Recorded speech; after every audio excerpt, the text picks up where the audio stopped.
Hi everyone, my name is Ashley and this is my fiance. Ciao. Yeah. Yeah. So if you haven't seen our video where we got engaged, I will link that somewhere on the screen or in the description if I can't figure out how to do that. We recently got engaged. That's his promise ring. And we have been in a long distance relationship for 3 years. I'm from Melbourne and he's from Perth. Yes. So it's definitely opposites attract. So today we're going to be talking about how we survived a long distance relationship. So first off, we'll start talking about briefly our relationship and how that sort of came about. Then we'll be doing the pros of a long distance relationship and the cons. Then we'll also do tips on dealing with a long distance relationship because it's not easy whatsoever, as I'm sure a lot of you would understand. I wouldn't. So Jeremy and I first met at the very beginning of 2017.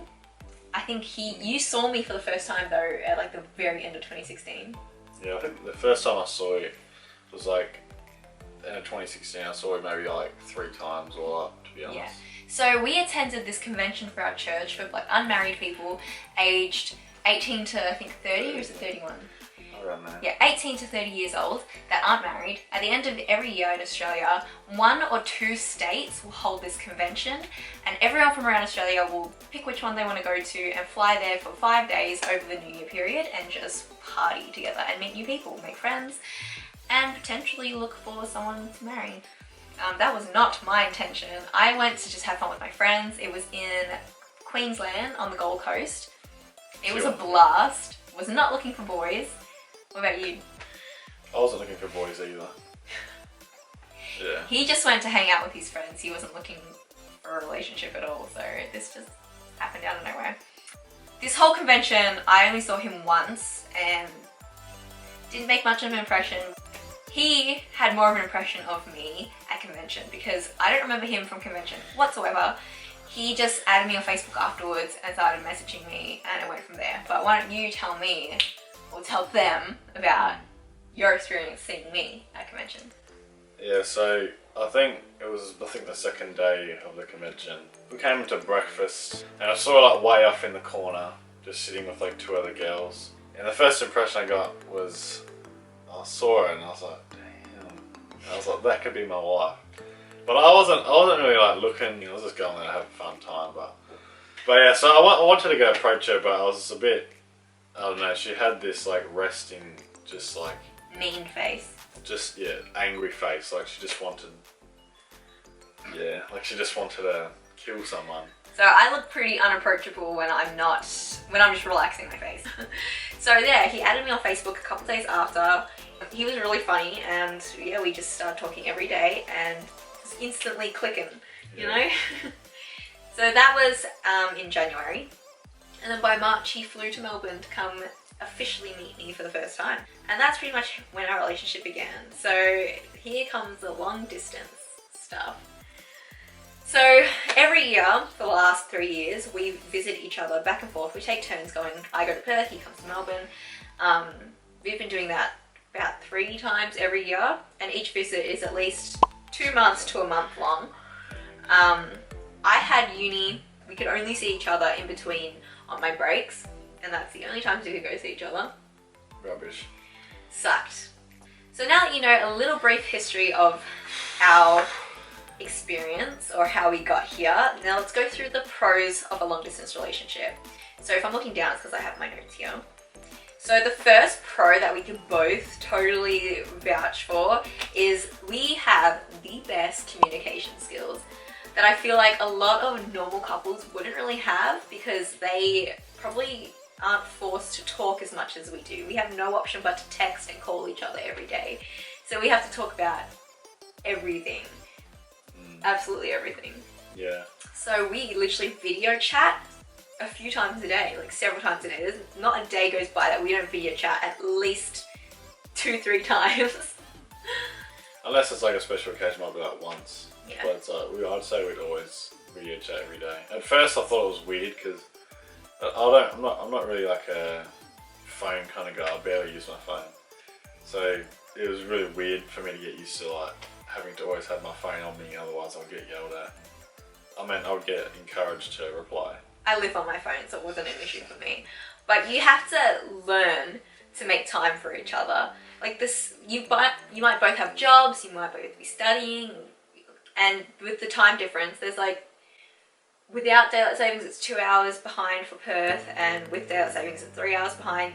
It doesn't seem like a big time difference, but it really is. Like, I'm a night owl, and I always find myself in Perth time zone, even though I'm in Melbourne. So I'm always going to bed at like, crazy hours of the morning, like 3 a.m. just to stay up and talk to him. But you just have to learn each other's schedules. You have to communicate about what times you guys are free during the day, schedule a video chat. So the next pro is kind of a weird one. We have learnt to argue really well. And it's not really arguing, it's more the resolving issues side of things. So at the beginning of our relationship, we argued so much, and we still do. We argue a lot, and it's healthy to argue, to a degree. We've learnt to not bicker about the little things as much. We've actually had to learn how to argue properly, or else things will not get resolved.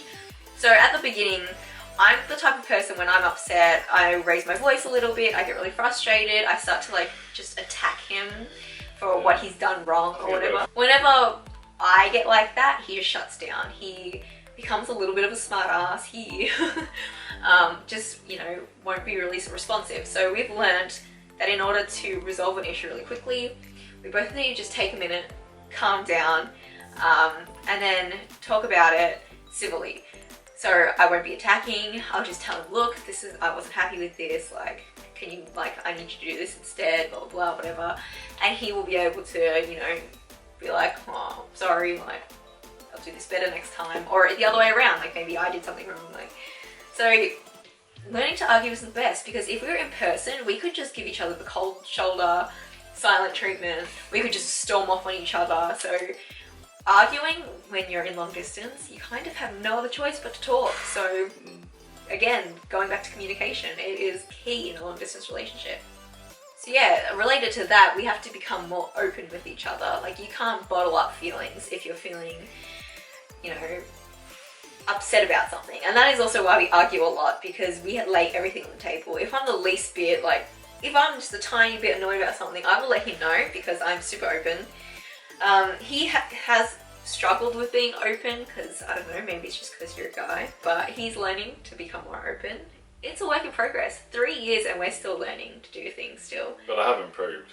Definitely, it has improved, because when we used to bottle things up, that was our rockiest stage of the relationship, and that was in the first year. So I could see why a lot of long distance couples would probably fail within the first few months to a year. So 3 years going, only because we've learnt how to resolve our issues. So of course there are the obvious cons of being in a long distance relationship. You have a serious lack of physical intimacy. So no cuddling, no just sitting together and being in each other's space. And that's something we both really, really miss when we're apart. And it's only made all the more harder when we're together, because we are actually waiting for marriage to, do the deed.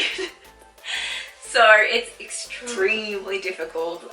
So even when we see each other in person, we're still kind of lacking, I guess, in that area, but we still make out, so. We don't make out. We only... If my dad's watching, we don't make out. Kiss on the lips once a day, probably. But yeah, so the lack of physical intimacy sucks. I think it sucks more for him, because his love language, as they say, is more physical, just touch, just being with each other in person. That's how he expresses his love. For me, I never liked being touched by anyone. My closest friends, I don't even hug. So the only one I can deal with, hugging, kissing and being near is Jaram, so that's lucky. Yeah, she's lucky. This point for me, it still sucks. I do miss him being around me physically, but I can deal with it more than he can. He can't deal with it. Yeah, I think that's why, going back, it's important to plan future trips and stuff. Because we spend, up to months apart, it's important to you know, organise months ahead, you know, sort of when each other's free and what, you know, who's going to travel next and whatever, because then you at least get something to look forward to. So that leads into our next section, the tips of dealing with a long distance relationship. So like Darren was just saying, you have to plan times to see each other. And we are lucky enough that our long distance relationship is within the same country. Now, flying from Perth to Melbourne is very expensive. It's actually more expensive than flying overseas to somewhere like New Zealand. Or even Japan or Honolulu is like cheaper at times. So it could be up to like $500 return just to go back and forth from Perth and Melbourne. So that's why we try to see each other at least 3 times a year, but we make those trips pretty long. Now I know not everyone will be able to do that, especially if it's a different country that your long distance relationship's in. But as long as you know, thoroughly plan your trips to see each other and then make the most out of that time together, that will just, you know, optimize everything, I suppose. There are lots of little things you can do for each other while you're both away from each other.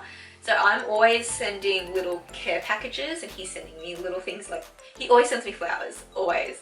Now that's not a must, you can send other things, but you don't have to send anything. It could be as easy as sending just a handwritten letter that they can keep as a little physical memory, and maybe some little handmade crafts, maybe some scrapbooking handmade stuff. Chocolates. It doesn't have to be expensive, you don't have to spend all your money just sending them presents all the time. I have spent a lot of money lately. I find the best presents are the ones that come from the heart and they're like handmade. They're the cheapest, which is the best. One year for Christmas, we were in person, it was our first Christmas together, 2018, and he gave me this present and I opened it and it was just a deck of cards, which is like $2. And I was annoyed because I'm like, he got me a deck of cards. And so I would just put it away, I'm just like, whatever. And then he started to open it and then he handed it to me and I actually saw writing on it. And out of 52 cards in the whole deck, each card he wrote something he loved about me on it.